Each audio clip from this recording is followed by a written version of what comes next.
Thank you, Miguel. Thank you so much.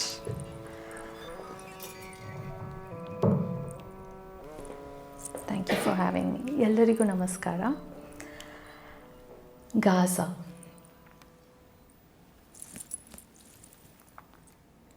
ನಿಮ್ಮ ಮುಂದಿನ ಊಟಕ್ಕೆ ಮೊದಲು ನನ್ನ ಕಿವಿ ಕೆಲವು ಪಕ್ಕೆಲುಬುಗಳನ್ನು ಕಳೆದುಕೊಳ್ಳುತ್ತೇನೆ.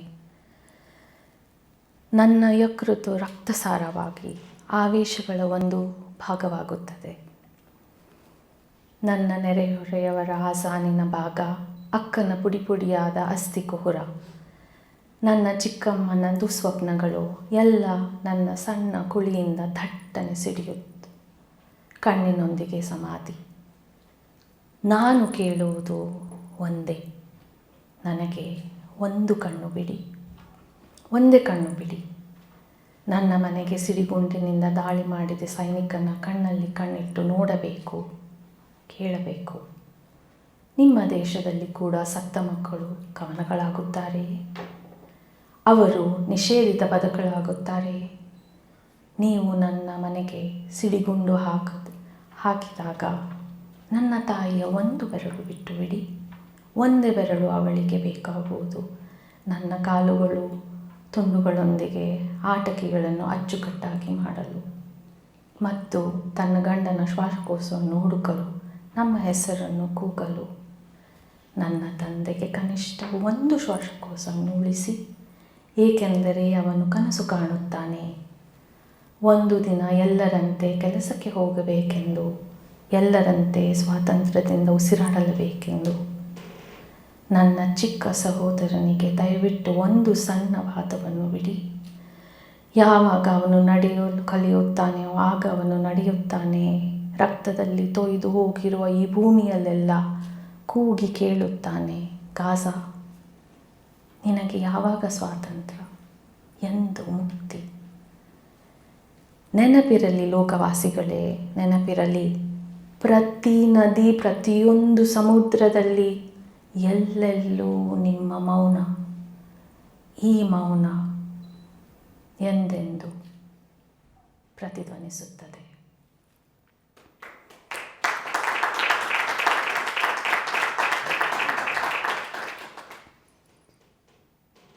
ಮೌನ. ಸಮುದ್ರದ ಒಂದು ತುಂಡೆ ಮೌನ, ಮೌನ ಹೊಮ್ಮಿಸಿದ ಹೊತ್ತು ನಿಂತಿರುವ ಒಂಟಿ ಕೋಡೆ, ಕಥೀಯವಾಗಿ ಬೆಳೆಯುತ್ತಿರುವ ಆತಂಕ ನೆನಪುಗಳೇ ಮೌನ. ಮೌನವು ನಿಮ್ಮ ಕಣಕಾಳುಗಳ ಸುತ್ತಲೂ ಇರುವ ಆಳವಿಲ್ಲದ ನೀರು, ಹಕ್ಕಿಯ ಗೂಡಿನಲ್ಲಿ ಹೂತಿರುವ ಮುಸ್ಸಂಜೆಯ ಬೆಳಕೇ ಮೌನ. ಕೊಳದಲ್ಲಿ ತೇಲುತ್ತಿರುವ ಅಪೂರ್ವವಾದ ಒಂದು ಮುತ್ತು ಮೌನ, ಪರ್ವತಗಳಿಗೆ ಹಸಿವೆಯನ್ನು ಹಂಚು ಬರಿದಾದ ರೆಕ್ಕೆ ಮೌನ, ಪುಸ್ತಕದಂತೆ ತೆರೆದು ಕವಿತೆಯಂತೆ ಮುಚ್ಚುವ ಬಾಗಿಲೆ ಮೌನ. ಬಾವಿಯ ಅಂಗರಚನಾಶಾಸ್ತ್ರ. ಸೂರ್ಯನ ಕೆಳಗೆ ಅಗಲವಾಗಿ ತೆರೆದು ಯಾವಾಗಲೂ ಬೆತ್ತಲೆಯಾಗಿ ಮಲಗಿರುವ ಬಾವಿಯೊಂದು. ಅವಳ ಚರ್ಮವು ಜಗ್ಗುವ ಮಣ್ಣಿನ ಕೇಂದ್ರೀಕೃತ ಉಂಗುರಗಳಿಂದ ತುಂಬಿರುತ್ತದೆ. ಇಟಿಕೆಗಳು, ಸುತ್ತಲೂ ಚಲಿಸುವ ಒತ್ತೆಯಾದ ಕನಸುಗಳ ಏರಳಿಕೆ, ಹುತಾತ್ಮನಂತೆ ನೇತು ಹಾಕಿರುವ ಹಗ್ಗದ ನಾಲಿಗೆ. ಮಹಿಳೆಯೊಬ್ಬಳು ದಣಿದ ಕೈಗಳು ಅವಳನ್ನು ತನ್ನ ಒತ್ತೆಯಾದ ಸೀರೆಯಲ್ಲಿ ಸೆಳೆಯಲು ಬಾವಿ ಕಾಯುತ್ತಾ ಇರುತ್ತದೆ. ಅಲ್ಲಿ ಮಡಿಕೆಗಳು ಅವಳ ಬೆತ್ತಲೆ ಸೊಂಟವನ್ನು ಚುಂಬಿಸುತ್ತವೆ, ನೀರು ಅವಳ ಹೊಕ್ಕುಳವನ್ನು ಚಿಮ್ಮಿಸುತ್ತದೆ. ಹೆಂಗಸರ ವದಂತಿ ಮಾತುಕತೆಗಳಿಗೆ ಕಣ್ಣು ಮುಚ್ಚಿ ಮೋಡಗಳು, ಮರಗಳು, ಪಕ್ಷಿಗಳು ಮತ್ತು ಒಲವುಳ್ಳ ಜನರ ಪ್ರತಿಬಿಂಬವನ್ನು ಸೆಳೆಯಲು ಕಲಿಯುತ್ತಾಳೆ. ಅವಳ ಬೆರಳುಗಳು ರಕ್ತನಾಳಗಳು, ಅಪಾದಮೆಗಳು, ಭೂಗತ ನೀರಿನ ಮಾರ್ಗಕ್ಕೆ ರಹಸ್ಯ ಮಾರ್ಗಗಳಾಗಿವೆ. ರಾತ್ರಿಯಲ್ಲಿ ಅವಳು ಚಂದ್ರನ ತೊಟ್ಟಿಲು, ಮುಸ್ಸಂಜೆಯ ಒಣ ಬಾಯಿಗೆ ಲಾಲಿ ಹಾಡುತ್ತಾಳೆ.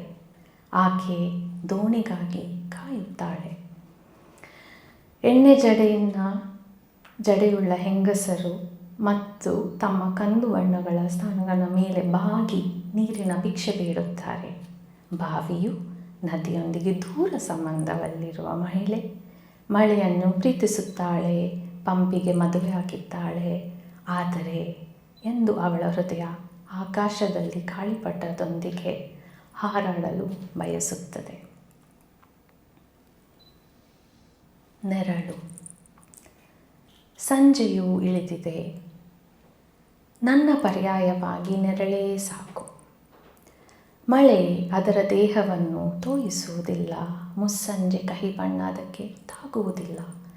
ರಾತ್ರಿ ಅದು ನಿಶಬ್ದವಾಗಿ ಕರಗಿ ಹೋಗುತ್ತದೆ. ಅದು ಎಂದೂ ಇರದಂತೆ, ನಾನು ಇರದಂತೆ.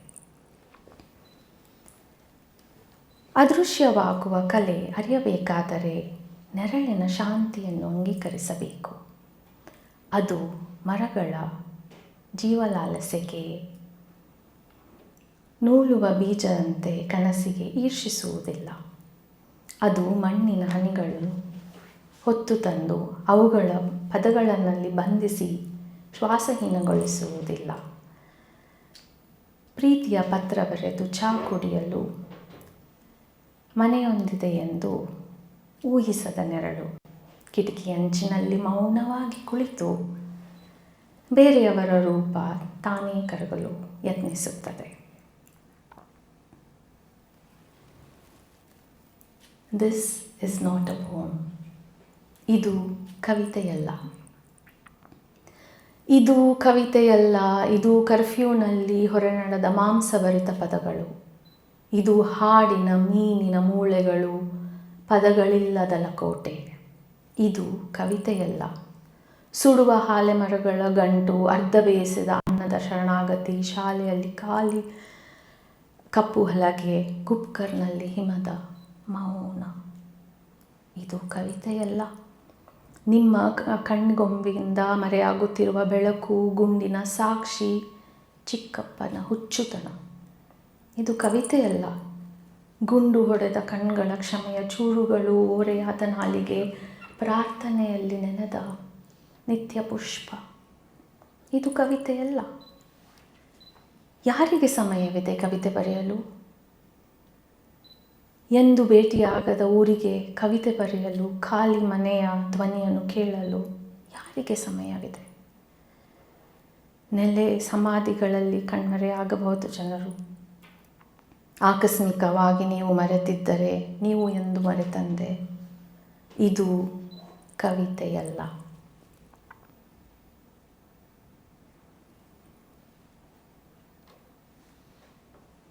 Wounds. Wounds have their own purpose. Some kneel on bare knees, photosynthesizing pain discreetly and storing them as bottled jasmine, so that they will smell like beauty to strangers.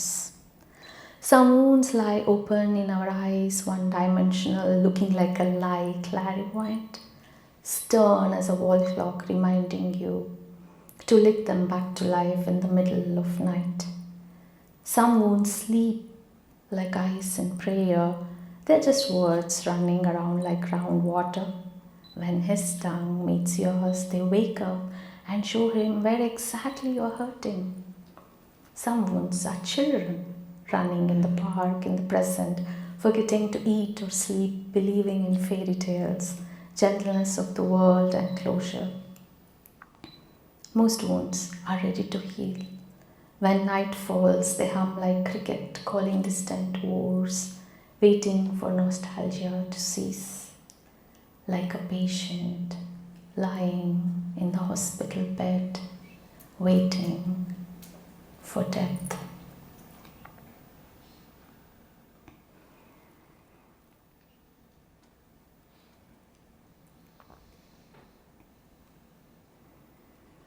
ಉಪಾಖ್ಯಾನ. ನೀನು ನನ್ನ ದೇಹವನ್ನು ಹೋಳು ಮಾಡುತ್ತಿ. ಎದೆ, ತುಟಿಗಳು, ಸೊಂಟ, ಯೋನಿ, ತೊಡೆ, ಕುಂಡಿ. ನಂತರ ನನ್ನನ್ನು ಮರಳಿ ಜೋಡಿಸುವೆ. ಅಹಂಕಾರಿ, ಬಚ್ಚಾರಿ, ಸೋಮಾರಿ, ಸ್ವಾರ್ಥಿ, ಸೂಳೆ. ಆದರೆ ನಿನ್ನ ಹೃದಯದಲ್ಲಿ ನಿನಗೆ ಗೊತ್ತು, ನಾನು ಇದು ಯಾವುದೂ ಅಲ್ಲ. ನಾನು ನಿನ್ನ ಕೈಗೆ ಸಿಗಲಾರದ ಒಂದು ಹೆಂಗಸು. The last form. ಹುಡುಗಿಯರಿವರು ವಧುಗಳಲ್ಲ, ಗರ್ಲ್ಸ್ ನಾಟ್ ಬ್ರೈಡ್ಸ್. ಬಾಲ್ಯ ಹಾಗೂ ವಿವಾಹ ಒಂದೇ ವಾಕ್ಯದಲ್ಲಿ ಒಟ್ಟಿಗೆ ಇರಬೇಕಾದ ಎರಡು ಪದಗಳೇ ಅಲ್ಲ, ಅದು ವಿರೋಧಾಭಾಸ. ಮೊದಲನೆಯ ಮೌನ ರಾತ್ರಿಯಲ್ಲಿ ಅವನು ದೇಹದ ದೀಪಸ್ತಂಭವೇರಿ ಅವಳ ಮೌನವನ್ನು ಮುರಿದನು. ಅವಳು ಭ್ರೂಣವಾಗುವ ಮುನ್ನವೇ ಕಾಲದ ನಗೆಯ ಕತ್ತಲೆ ಆವರಿಸಿ ಅವನು ಹಳ್ಳುಗಳು ಅವಳ ಎಲುಬಿನ ಮೇಲೆ ಕ್ರೂರ ನೃತ್ಯವಾಡಿ ಯೌವನದ ದೇವಾಲಯವನ್ನು ಮುನ್ನವೇ ಸೆದೆಬಿಡಿದು ಅವನ ಕೈಗಳು ನುಂಗುತ್ತಿರುವ ಸ್ಥಾನ ಒಂದು ಭಾಗ. ವಸಂತದ ಹೊಸಲಿನಲ್ಲಿ ಅರಳಿ ನಿಂತಿರುವ ಮೊಲೆತೊಟ್ಟುಗಳು ಹದಿಹರೆಯದ ತೋಟದಲ್ಲಿ ವಧುವಾಗಿ ನಡೆದಳು. ಶಾಲೆ ಗೆಳೆಯರು, ಓದದೆ ಉಳಿದ ಪುಸ್ತಕಗಳು, ಹಂಚಿಕೊಳ್ಳಲು ಊಟದ ಡಬ್ಬಿ, ಅಣ್ಣಂದಿರ ಜಗಳಾಡಿಕೆ, ಮನೆಯಲ್ಲಿ ಅಂಚಿನಲ್ಲಿ ಕವಿದ ತಾಯಿ ನೋಟ. ಬೆನ್ನು ಮುರಿದಿದೆ ಮೌನವಾಗಿ, ಅವಳು ತೂಗುವ ತೋಳುಗಳು ನಾವಾಗಿ, ಮುಗಿಲ ಕತ್ತಲಾಗಿ ನಗ್ನ ರಾತ್ರಿಯಲ್ಲಿ ಅವಸರದ ಅಲೆದಾಟ, ಸಂಜೆ ಹೊತ್ತಿಗೆ ಸೋತು ಶರಣಾದ ಕೈಗಳು. ಭೂಸ್ಫೋಟಗಳ ವಲಯದಲ್ಲಿ ಗಂಟಿನಲ್ಲಿ ಬಿದಿರು, ಎಚ್ಚರವೇ ನಿರ್ವಾಣ. ಹೆಂಗಸಳಾದಳು ಈ ಮಗು. ಆದರೆ ಗರ್ಭಗುಡಿಯ ಒಳತಳ ಬಟ್ಟೆಯು ಇನ್ನೂ ಹೆಣದಿಲ್ಲ. ಮಾಂಸವಾಗಿ ರೂಪುಗೊಳ್ಳದ ಕನಸಿಗಾಗಿ ದಾನವರು ತಾತ್ಸರ್ಯದಿಂದ ಕಾಯುತ್ತಿದ್ದಾರೆ. ವಧುವಾದ ಅವಳು ನಗುವಿನ ನೆರಳಿನಲ್ಲಿ ನೇರಳೆ ಹೂವಿನಂತೆ ಮೊಗ್ಗು, ಕಣ್ಣಿಗೆ ಹುರು, ಹೃದಯಕ್ಕೆ ಹೊಕ್ಕು. ಶಿಕ್ಷಣವೇ ಇಲ್ಲದ ರಾಜ್ಯದ ವರದಿಯಲ್ಲಿ ಕೇವಲ ಒಂದು ಅಂಕಿ ಇವಳು. ಕಣ್ಮರೆಯಾದ ಕಂದ, ಪ್ರಪಂಚ ಗಮನಿಸಿರೋ ಸುದ್ದಿ ಚಿತ್ತಾರೆ. ಪಾಶ್ಚಾತ್ಯ ಸುದ್ದಿಪತ್ರೆಯ ಕೊನೆಯ ಸಾಲಿನಲ್ಲಿ ಇವಳು ಒಂದು ಅವಣಗಣಿತ ಕತೆ. ಕಬ್ಬಿನ ತೋಟದಲ್ಲಿ ಅರಿಯದ ಶವವೊಂದು, ಶಾಲೆ ದಾಖಲೆಯಲ್ಲಿ ಗಣನೆಗೆ ಬಾರದ ಒಂದು ಸಂಖ್ಯೆ, ರಾಜಕೀಯವಾದದ ನಡುವೆ ಚಿಕ್ಕ ಟಿಪ್ಪಣಿ, ಅಕ್ಷರಜ್ಞಾನ ದಾರಿ ತಪ್ಪಿದ ಹರಿಹರೆಯ ತಾಯಿ. ನನ್ನ ತಂಗಿಯ ಮಗಳಂತೆ ಆಸ್ಪತ್ರೆಯಲ್ಲಿ ರಕ್ತ ಹಾಸಿಗೆಯಲ್ಲಿ ಮೌನವಾಗ ಮಲಗಿದ್ದ ಚಿಕ್ಕ ಹುಡುಗಿ. ಕಾಗದದ ವಿಮಾನದೊಂದಿಗೆ ಆಟವಾಡುತ್ತಿರುವ ಗಂಡು ಮಕ್ಕಳು, ತರಗತಿಯಲ್ಲಿ ಕಣ್ಮರೆಯಾದ ವಿದ್ಯಾರ್ಥಿನಿ. ದಾರ್ಸಿ, ಆರ್ಥಿಕ ಬಾಧೆ, ಬಡತನ, ಜೀವನದ ಪ್ರತಿರೂಪ ಈಕೆ. ಇವಳ ಹೆಸರೇ ವರದಕ್ಷಿಣೆ. ಕುಟುಂಬದ ಗೌರವದ ಪದರಲ್ಲಿ ಮುಚ್ಚಿದ ಕೈಗಳಿವಳು. ಹೆಮ್ಮೆ, ಹೊರೆ, ದಾಸಿ, ದೌರ್ಭಾಗ್ಯ, ಅದು ಇದು ಎಲ್ಲ. ಆದರೆ ಅವಳು ಕೇವಲ ಕನಸು ಕಾಣುವ ಒಂದು ಪುಟ್ಟ ಮಗು. ವೈದ್ಯ ಸಾನ್ನಿಧ್ಯ, ಪೈಲಟ್ಟಿನ ತಾಕತ್, ವಿಜ್ಞಾನಿಯ ಸತ್ಯ, ಶಿಕ್ಷಕಿಯ ಬೆಳಕು, ಹೆಂಡತಿ ಎಂಬ ಹೆಸರಲ್ಲ. ಮುಜೆ ಗ್ರಾಸಿಯಸ್.